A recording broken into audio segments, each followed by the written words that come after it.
So apparently the Lord of the Rings anime flopped, which is unfortunate. After just 2 weeks at the theaters, it is now going to digital, and they only made around $4.6 million in the box office, which is extremely low, by the way. Apparently it has the lowest Rotten Tomatoes score out of any Lord of the Rings film, but it could not have been worse than some of the games that came out, such as the Gollum one. So it's interesting. Like, apparently Warner Brothers, who has the rights to Lord of the Rings, admitted that they rushed the actual production because they had to release something to maintain the rights to Lord of the Rings. Which on one hand, I kind of get, like, these companies make these deals to retain rights, and those right holders want things to be made from the project. Otherwise, it just sits on the shelf all day. But then that adds pressure to actually make something, even if it's bad or not good or rushed.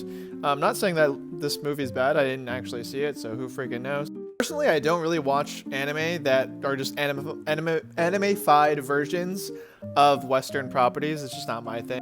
Oh no, I could have anticipated that this was not going to do super well. I feel like people who like Lord of the Rings, like the traditional films, are not necessarily the same people who would like anime. And part of me was also thinking like, oh, maybe this is like targeting anime fans to get them into Lord of the Rings.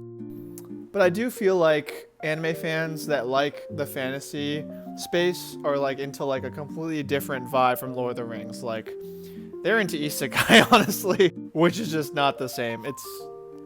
That's its own problem.